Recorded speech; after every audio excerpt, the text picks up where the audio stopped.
Abra os irmãos, a Epístola de Paulo aos Romanos, capítulo 1, nós leremos até o versículo 10. Leremos até o versículo 10. Romanos 1, de 1 a 10. Vamos ler passivamente para a participação da igreja. Eu leio os versículos ímpares e os irmãos lerão os versículos pares. Vamos lá.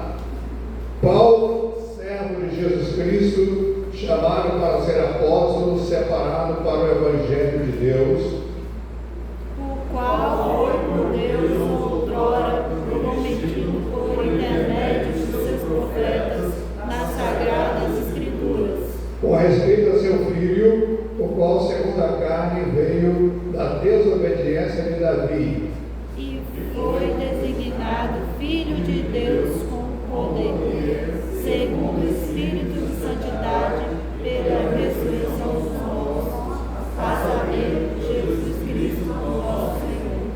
por intermédio de quem viemos a receber a graça e apostolado por amor do seu nome, para a obediência por fé entre todos os gentios.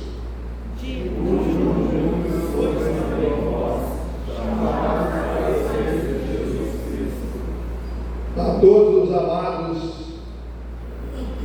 os amados de Deus que se encontram em Roma, chamados para ser santos, graça e paz a vós outros da parte de Deus, nosso Pai, e do Senhor Jesus Cristo. Primeiramente, graças a Deus, mediante Jesus Cristo, no tocante a todos vós, porque em todo o mundo é proclamada a vossa fé. Olhamos o 10, é isso? Não, 8. Agora 9. Em todas as minhas orações, suplicando por algum tempo, pela vontade de Deus, se me ofereça boa ocasião de visitar-vos. Que o Senhor abençoe a sua palavra nesse instante. Oremos. Ó Deus, abrimos a tua palavra agora nesse instante e estamos plenamente confiados de que tu colocarás no nosso coração a tua palavra, a palavra de vida eterna, para que a tua igreja aqui presente seja glorificada e seja enriquecida espiritualmente. Tire de nós qualquer pensamento mau, qualquer pensamento que possa nos desviar da tua presença, e possamos ouvir, ficarmos atentos e entendemos a tua mensagem para nós. Dá-nos ouvir a tua direção, nós oramos em nome de Jesus. Amém. Romanos 1, 1 a 10. Nós vamos falar hoje sobre as marcas de um servo de Cristo. Como identificar um cristão? Quais são as marcas? Quais são as marcas do servo de Cristo? É importante ter uma marca. Não é? É importante ter uma marca. Os nazistas, eles, na época de Hitler, eles tinham uma marca muito interessante. Ele falava Heil Hitler, ele levantava a mão. Os judeus se cumprimentam dizendo paz. Na verdade, a paz do judeu é um modo de cumprimentar social. Não é como nós falamos a paz como um irmão nosso, como um semelhante nosso, desejando paz ao coração daquela pessoa. Mas a marca é algo que nos caracteriza, que nos identifica. E essa carta, a carta de Paulo, ela foi escrita provavelmente no ano 55 e 56 depois de Cristo. E o contexto dessa carta está relacionado com a preparação da visita de Paulo a Roma, com a intenção de apresentar o Evangelho aos gentios, e há projeto dele de ir até a Espanha para pregar o Evangelho.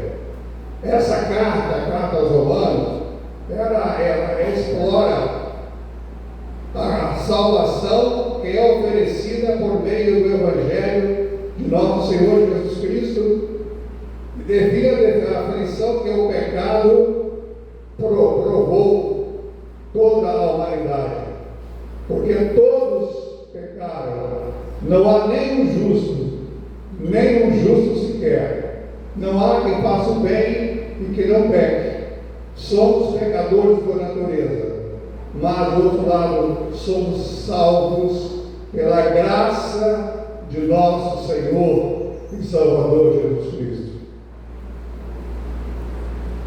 A carta ensina também que a solução para o pecado é uma só: a expiação de Cristo.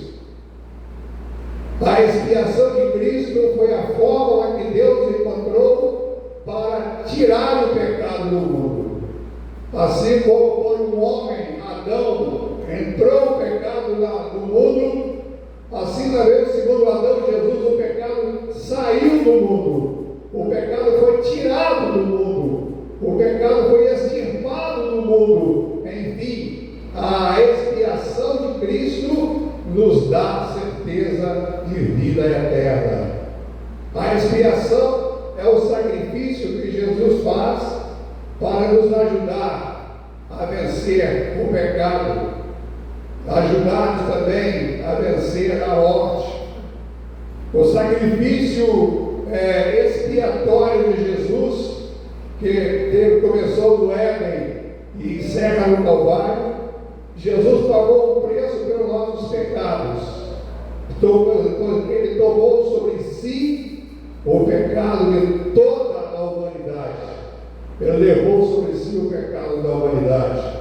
A suprema expressão do amor do Pai Celestial e de Jesus Cristo. Deus, ao mandar seu Filho ao mundo, Ele mandou com uma missão: resgatar a humanidade decaída.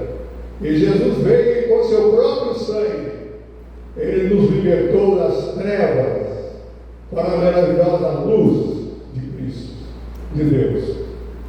Por isso podemos dizer que a doutrina da expiação é a teologia da cruz. E Romanos 1, de 1 a 10, nos apresenta Paulo como modelo de um servo dedicado a Cristo.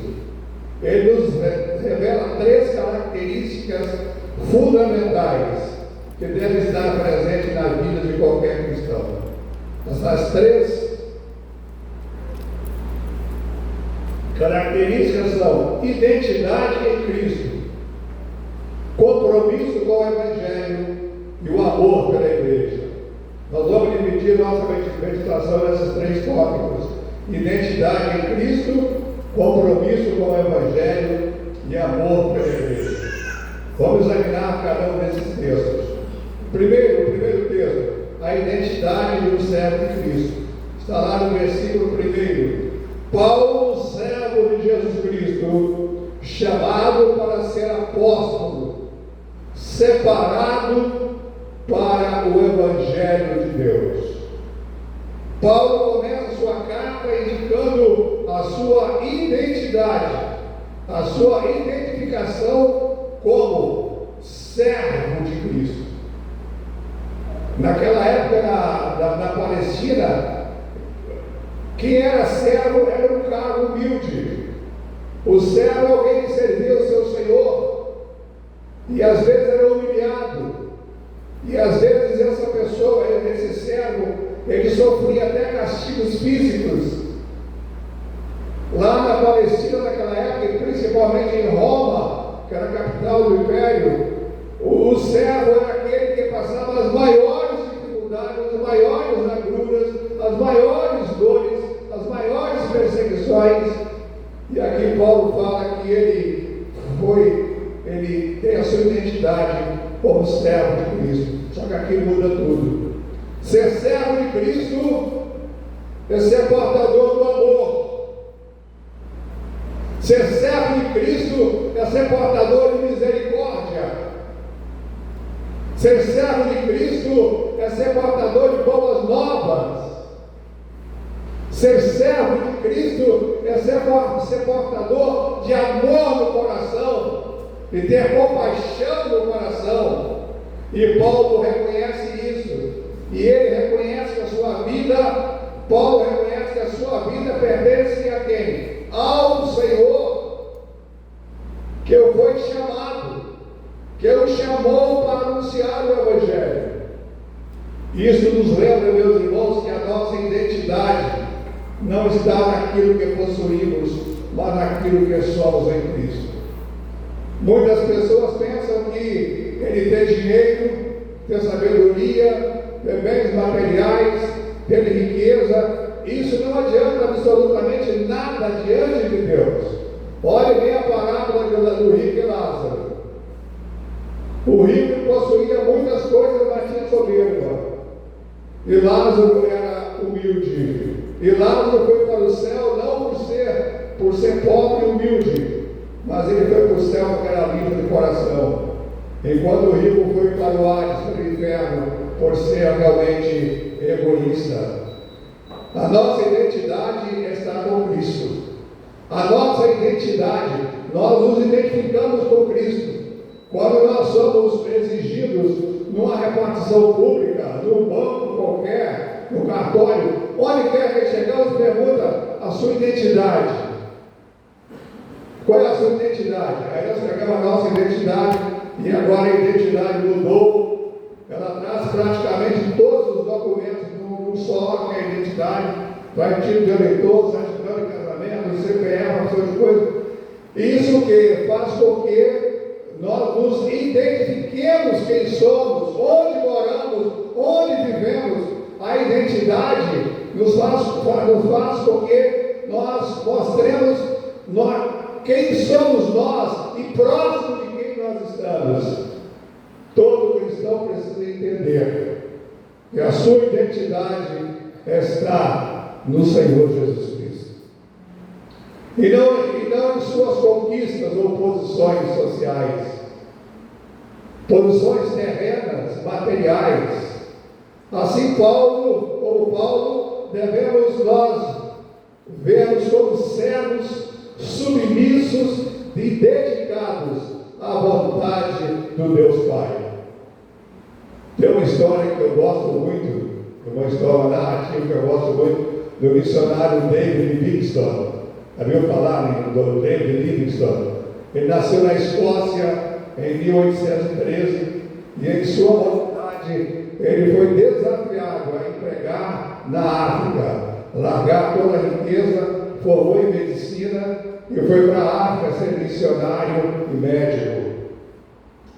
E tornou-se o maior missionário que aquele continente já recebeu. Ele percorreu todo o interior da África, onde ele chegou inclusive a ficar viúva. Sua esposa faleceu, vitimada por uma febre fatal daquela região, e mesmo assim, sem a esposa, ele continuou a pregar o Evangelho do amor em Cristo. Seus companheiros de peregrinação, seus colegas de trabalho o encontraram certa manhã, de joelhos na beira da cama, porque no momento da sua partida, ele estava conversando com Deus. Que coisa boa estar conversando com Deus, estar falando com Deus na hora da morte. Na hora da partida, nós temos o privilégio de falar, de conversar com Deus. Ele falava das maravilhas que Deus havia feito no seu coração. Ali mesmo, onde ele morreu, na frente da casa que ele morreu, tinha uma árvore. Os nativos abriram o peito dele, cortaram o peito dele, tiraram o coração e enterraram embaixo daquela árvore. Durante alguns meses, os companheiros africanos de Livingstone levaram o seu corpo embalsamado para a costa leste do Atlântico, onde seria transportado para a sua terra natal, a Escócia.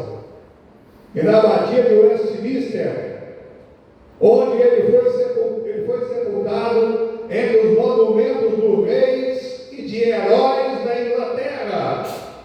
E em seu túmulo está escrito: o coração de Livingstone ficou na África. Seu corpo descansa na Inglaterra, mas a sua alma está no céu, e a sua obra, a obra que pregou, continuará por toda a eternidade. Essa é a identificação do cristão, a identificação do cristão com Cristo. Mas a história não acaba aqui. Anos mais tarde, resolveram retomar os caminhos de Livingstone na África. Quando começaram a falar de Cristo e de seu amor, ficaram surpresos ao ouvir dos nativos. Eles diziam: nós já conhecemos este homem, ele viveu aqui conosco. Não é bem isso, diziam os missionários. Nós estamos falando de Jesus Cristo, que viveu há quase 2000 anos atrás, explicavam os missionários ingleses. Os nativos: não, esse homem que você fala esteve aqui conosco. Responderam os africanos: ele viveu conosco. Livingstone, meus irmãos, teve uma vida tão exemplar que foi confundido com o próprio Jesus Cristo. Meus irmãos, será que nós podemos dizer para o mundo: olhe para nós? Quando Pedro subiu com João para a ilha, para o templo de Formosa, ao subir ali, naquela escadaria, um mendigo, um homem que estava lá pedindo esmola há muito tempo, doente, aleijado, pedindo esmola, e o que eles falaram? Nós não temos prata, não temos ouro, nós temos uma coisa: o que nós temos, nós damos a você. Em nome de Jesus Cristo Nazareno, levanta-te e anda. E o homem imediatamente levantou. Ele não tinha prata nem ouro. Pedro e João não tinham prata nem ouro, não tinha dinheiro, não tinha bens materiais, mas tinha o poder de Deus em seus corações. Eram homens que tinham intimidade com Jesus, eram homens que caminharam com Jesus, eram homens que viveram com Jesus por 3 anos. Portanto, quando eu vejo alguém falar que os apóstolos eram analfabetos, eu fico pensando: que tristeza, que erro. Falar que os apóstolos eram analfabetos é um equívoco, porque os apóstolos podem ter frequentado as escolas, podem ter frequentado universidades, mas os apóstolos conviveram com o mestre dos mestres, ele conviveu com Jesus. E Jesus, por seus irmãos prestarem bem atenção, Jesus abriu mão de todos os títulos que deram para ele. Deram o título de rei e disse: eu não sou, meu reino é desse mundo. O povo não entendeu a mensagem. Os romanos disseram: tu és o rei dos judeus, e falaram: você está falando, o meu reino não é desse mundo. Jesus quer habitar no coração das pessoas, ele quer falar ao coração das pessoas. Será que nós somos separados para falar para o coração das pessoas? E quando será que nós podemos dizer também para o mundo: olhe para mim, olhe para mim, olhe para a minha vida espiritual. Aqui está a minha vida, é uma carta aberta. Pode olhar a minha vida, pode cutucar tudo, você não vai encontrar nada, porque eu tenho íntima comunhão com Deus, porque a minha identidade chama-se Jesus Cristo. Eu me identifico, você se identifica, a igreja do Senhor se identifica com a graça e com a misericórdia de nosso Senhor e Salvador Jesus Cristo. É com Ele que nós nos identificamos, é com Jesus Cristo. Reflitamos, pois, meus irmãos, como você e eu temos definido nossa vida. Será que reconhecemos como alguém separado para o propósito de Deus, ou é diferente? Como é que nós somos lá no trabalho? Reconhecem que somos crentes? Como é que nós somos conhecidos na faculdade? Será que sabem que nós somos crentes? Ou será o contrário? Nós temos que nos identificar com o modelo perfeito de Jesus Cristo. Na verdade, Jesus, os apóstolos, eles eram analfabetos porque eles não frequentaram universidades, mas conviveram com Jesus por 3 anos. e conviver com Jesus por 3 anos, se juntar todo o conhecimento do universo, ou dar o conhecimento de Jesus. Lá em Colossenses capítulo 3, que nele, em Jesus, habita todo o conhecimento, toda a sabedoria se estende, se concentra na pessoa de Jesus. Isso, meus irmãos, é maravilhoso quando nós podemos ver que Jesus fala assim, abriu mão de todos os títulos, quando ele fala assim: vós me chamais mestre e Senhor, e dizei bem, porque eu o sou. O único título, se tiver professor aqui ou professora, para ficar alegre, porque o único título que Jesus não abriu mão dele foi o título de mestre. Vós me chamais mestre e Senhor, e dizei bem, porque eu o sou. Vamos para o nosso segundo tópico, o compromisso com o Evangelho. O primeiro tópico é a identidade de um servo. O segundo tópico, o compromisso com o Evangelho, está no versículo 2 a 6, da primeira carta, da carta aos Romanos, capítulo 1, o qual eles antes haviam prometido pelos profetas nas Santas Escrituras acerca do seu Filho. O Evangelho, meus irmãos, é um plano de Deus, prometido desde os profetas. Deus lá no Jardim do Éden, logo que nossos primeiros pais pecaram, porque a primeira coisa que Deus fez foi fazer uma roupa para cobrir a nudez dos nossos primeiros pais. E esse animal que morreu para tirar o couro, para fazer a roupa, é o tipo de Cristo. Um animal que não tinha nada a ver com o pecado de Adão e Eva. Um animal que não tinha nada com isso. Foi morto inocentemente. Foi morto para cobrir a nudez de nossos primeiros pais. Aí está a primeira tipologia de Cristo. E Paulo descreve Cristo no Evangelho como verdadeiro homem, descendente de Davi, e declararam como Filho de Deus com poder. Além disso, o Evangelho tem como objetivo levar as nações à obediência de fé. O Evangelho, meus irmãos, não é apenas uma mensagem. O Evangelho é muito mais do que isso, é uma manifestação transformadora do poder de Deus. Naquele momento que Nicodemos encontrou com Jesus, Nicodemos deve ter chegado e falado assim: mestre, olha, todo mundo sei que vem da parte de Deus, porque ninguém pode fazer os sinais que tu fazes se Deus estiver com ele. E Jesus disse: olha, tem uma coisa que tem que fazer, você tem que nascer de novo. Aí Nicodemos deu um susto: como é que tu é sábio, mestre da lei, e fala que eu tenho que nascer de novo? Por acaso tem que ir encolhendo e ficar pequenininho e voltar ao ventre materno e nascer a segunda vez?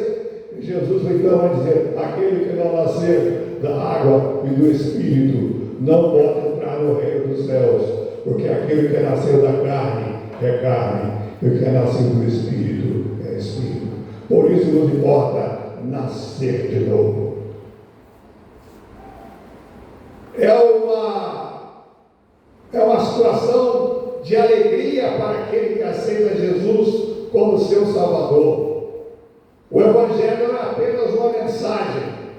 O Evangelho é uma manifestação do poder transformador de Deus. Muitas pessoas querem as bênçãos. Os irmãos sabem disso. A igreja está sempre pedindo oração por amigos, por parentes, por pessoas queridas, por colegas de trabalho. Ore por mim. Muita gente quer oração, mas eles não querem o Senhor da oração. E muitos querem a bênção, mas rejeitam o Senhor da bênção. Peraí, você não quer bênção? Você vai receber a bênção, mas tem que receber também o Senhor da bênção. Jesus pode fazer alguma coisa, mesmo ele não sendo cristão? Pode. Mas a primeira coisa que temos que fazer é buscar a Deus em primeiro lugar o reino de Deus e a sua justiça, e todas as demais coisas nos serão acrescentadas. O Evangelho não é apenas a mensagem, mas também transformação do poder de Deus. Um servo de Cristo deve ter o Evangelho como prioridade na sua vida. O cristão tem que ter prioridade na sua vida com o Evangelho, em sua vida, mas vivendo e compartilhando a mensagem transformadora. Vamos fazer aqui uma comparação. Uma pessoa, um jovem, podia pegar uma dona de casa, um chefe de família, vamos falar de um jovem que tem uma vida normal, que trabalha, que estuda à noite, que faz academia, que namora, que vai na igreja, está em família. Ele tem vários pontos de atividades. Então, durante a semana ele estuda, trabalha e namora, e vai para a academia. E de domingo ele vai para a igreja, mas só de domingo. É o crente domingueiro. É o crente que vai na igreja só de domingo, para encontrar com Jesus, para receber as bênçãos. Meus irmãos, isso não está errado. Nós temos que trabalhar sim, porque vivemos num mundo capitalista e nós temos que ganhar o sustento da nossa família. Sim, faz parte estudar para que nós possamos ter um emprego melhor, melhorar o nosso nível de vida, tanto nós quanto nossos parentes. Faz parte também o jovem crente namorar para construir uma família. Tudo isso. Mas não é ideal, isso aqui não é ideal. Fazer isso aqui, o Evangelho não é apenas uma mensagem, mas a manifestação do poder de Deus.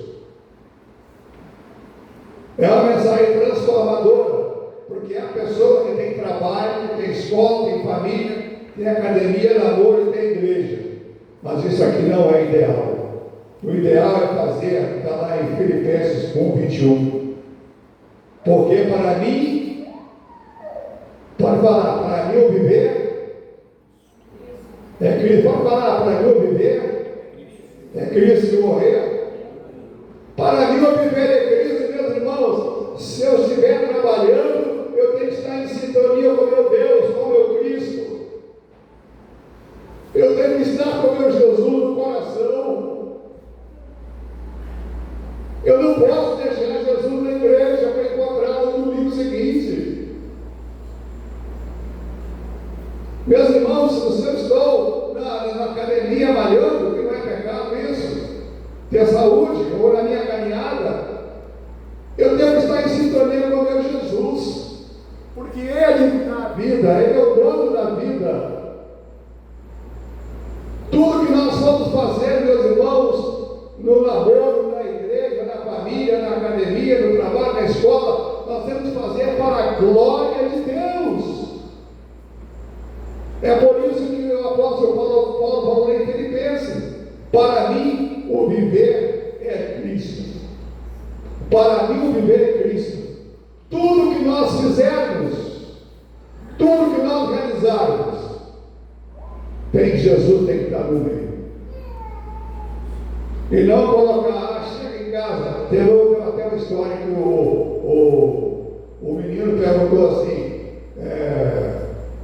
perguntou ao pastor, acho que é mais ou menos assim a ilustração: pastor, eu queria falar com o senhor para ir em casa, para chamar o papai e a mamãe para morar aqui na igreja.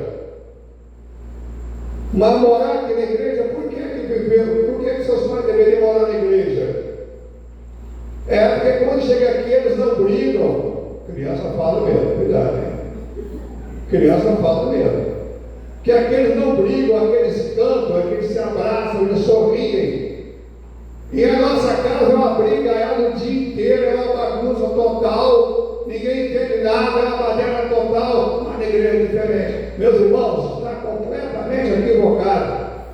Cristo é o nosso Salvador em todos os momentos. Cristo está conosco em todo instante. O salmista diz que ainda que eu ande no vale da sombra da morte, eu não vou temer, porque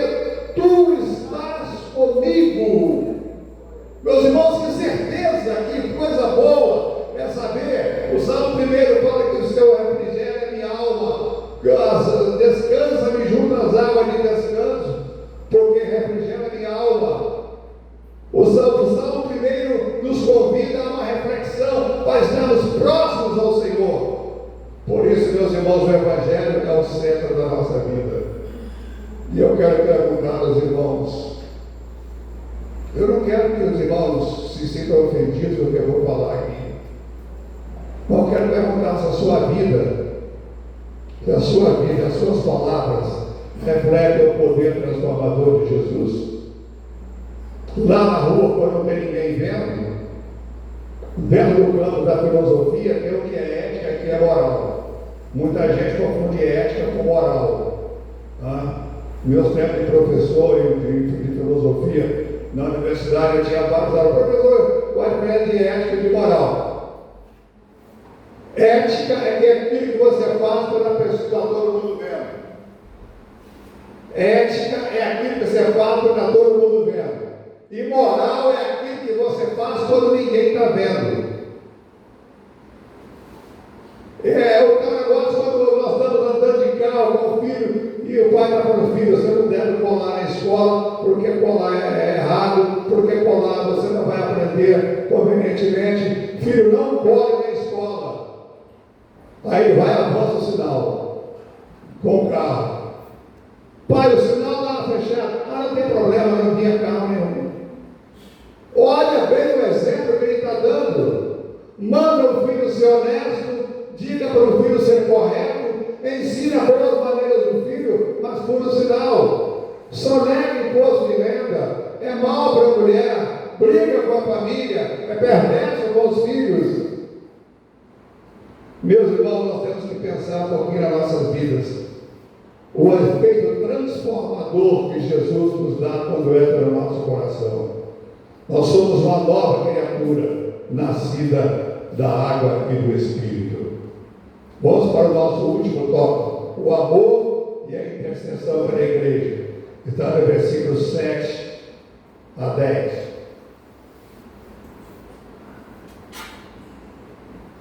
O amor e intercessão pela igreja.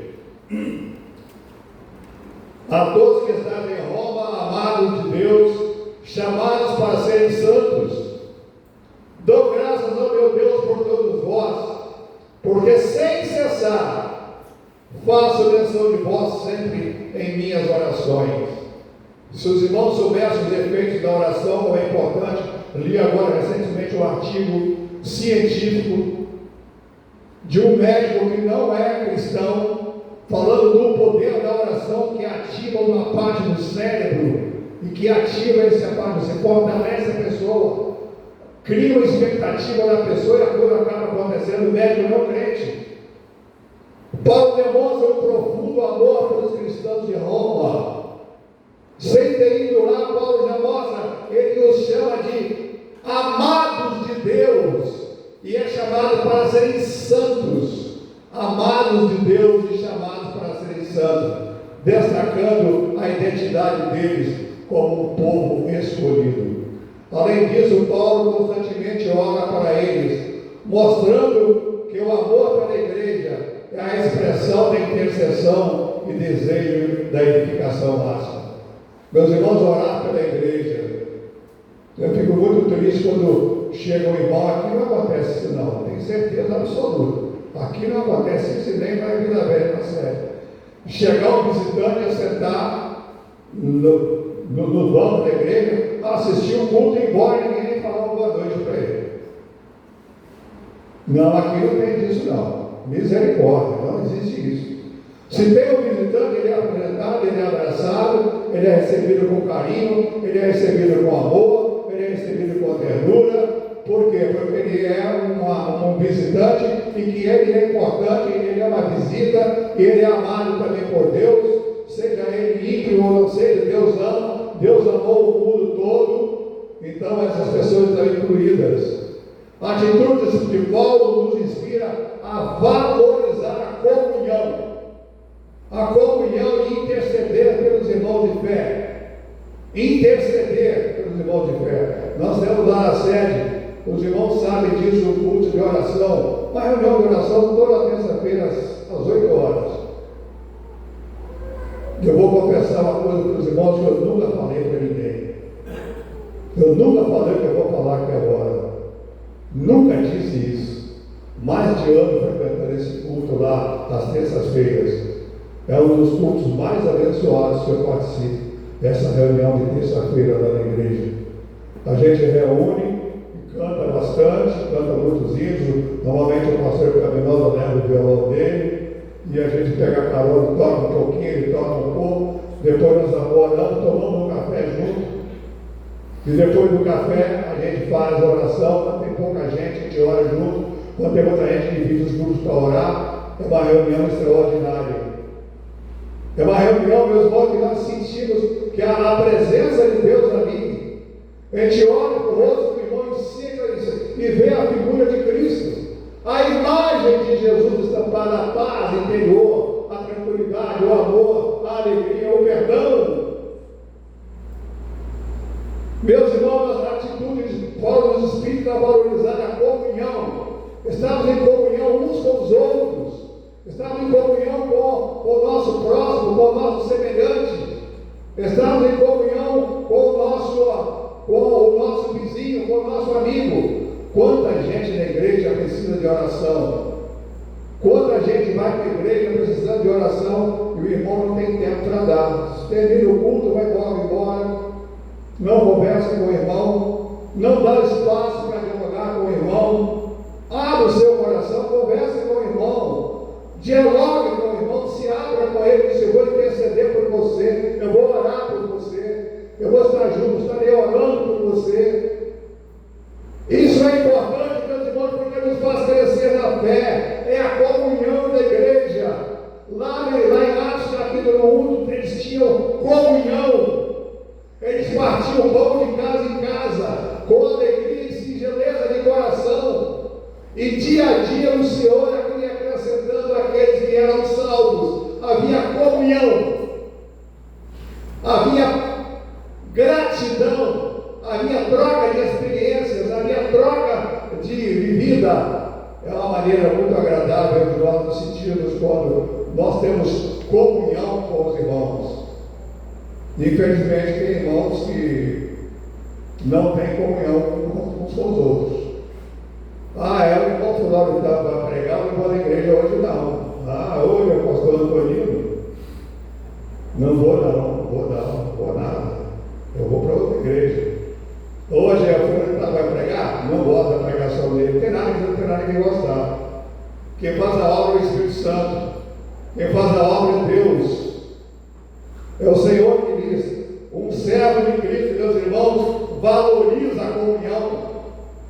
O servo de Cristo valoriza a comunhão com os irmãos e mais ainda, ele investe tempo em oração pela igreja.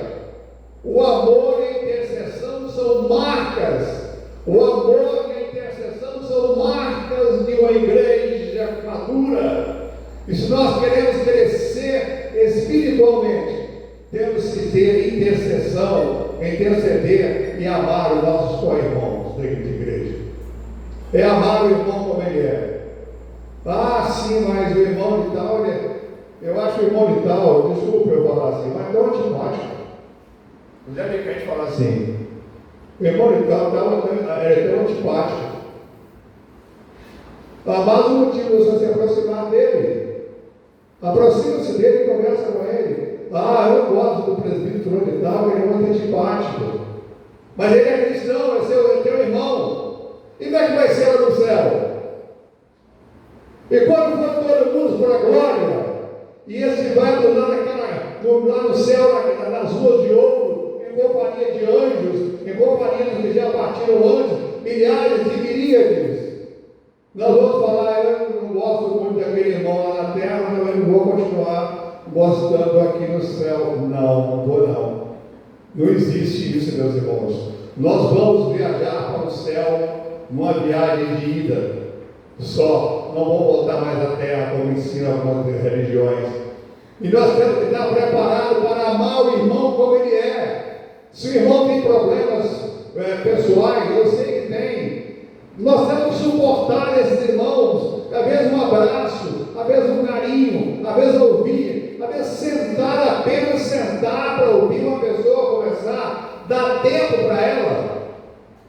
Eu, como professor, tinha uma aluna, uma menina de 16 anos de idade, ensino médio, fazendo pré-vestibular, e ela falava: eu gosto muito do meu namorado e a gente namora todo domingo.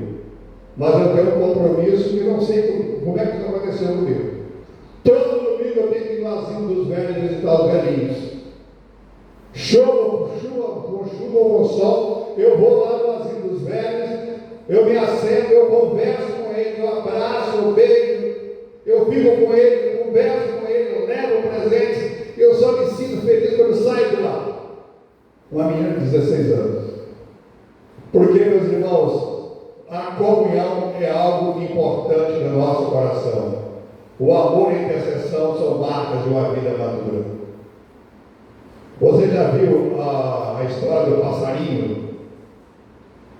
Você imaginaram o passarinho, ele pisa ele fica pousado naqueles galhos bem fininhos, e com aquelas patinhas lá com 3 dedos, parece que tem 3 dedos, não sei, parece, ou 4, não sei, então mantém.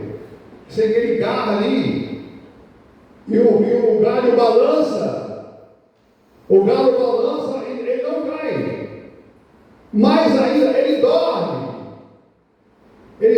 com o joelho dobrado, porque os cientistas dizem que ele tem um nervo no joelho, e quando ele dobra, o joelho trava, a pata trava ali, que pode vir vento e ele não cai de jeito nenhum, fica firme ali, não cai. O passarinho, como é que ele consegue fazer isso? Ele pode dormir, e qualquer um de nós cairíamos ali. O segredo está nesse tendão que segura ele. É uma maravilha, não é, irmãos? Que desenho incrível que o Criador fez para segurar o passarinho. Mas não é tão diferente de nós. O dia, meus irmãos, da igreja, o Senhor dobrar o joelho e clamar com a boca no pó, na cinza, e clamar a Deus por misericórdia, e dizer: Senhor, eu sou pecador, eu não presto, eu não falo nada. Senhor, eu estou aqui humilhado diante de Ti, porque eu não sou nada, mas Tu és tudo. Ó Deus, tem misericórdia de mim, perdoa os meus pecados, que eu ame mais os meus irmãos, que eu deixe o pecado de lado, que eu consiga amar aquela pessoa que me ofendeu lá atrás, aquele colega de emprego, aquela vizinha que me fez mal, ajude-me a perdoá-la. Quando o nosso galho da vida fica precário, quando tudo está ameaçado a cair, o maior segurança e maior estabilidade nos vem dos joelhos dobrados. Vamos ler Salmo 34, 15. Os irmãos querem ler? Vamos ler juntos? Salmo 34, 15 a 18. Salmo 34, 15 a 18. Diz assim: os olhos do Senhor repousam sobre os justos, os seus ouvidos estão abertos ao seu clamor. O rosto do Senhor está contra os que te praticam o mal, para extirpar da terra a memória. Clamam os justos, e o Senhor os escuta, e o livra de todas as suas tribulações. Perto está o Senhor do que tem coração quebrantado, e salva de espírito oprimido. Muitas são as aflições do justo, mas o Senhor o livra de todas. Eu li até o versículo 19. Nós cremos no Deus que a oração move a mão dele. Meus irmãos em Cristo, como você está? Como está a sua vida edificada? Como está a sua igreja? Como está a sua vida, a sua família? Como está o seu relacionamento com o seu irmão? Nós queremos concluir dizendo o seguinte: Romanos 1 a 10 nos ensina que nós devemos ter uma identidade, não uma identidade civil, a carteirinha, mas uma identidade baseada no amor de Jesus, nas maravilhas de Jesus, nas bênçãos de Jesus. A nossa vida tem que ter o rosto de Cristo refletindo em nós. Em segundo lugar, nós temos que ter um compromisso inabalável com o Evangelho, de pregá-lo a toda criatura, de ir para o mundo e pregar a toda criatura. E em último lugar, um amor sincero e prático pela igreja. Meu irmão, reafirme hoje a sua identidade com Cristo. Viva o Evangelho de maneira transformadora e compartilhe essa mensagem com outras pessoas. Fale disso com outras pessoas. Que possamos dizer, como disse o apóstolo São Paulo, viver de forma tal que glorifique o Senhor, refletindo o caráter e a missão verdadeira. A carta de Paulo aos Romanos nos traz essas verdades fundamentais. Eu gostaria de orar agora, eu gostaria de fazer um apelo. Gostaria de fazer um apelo à igreja.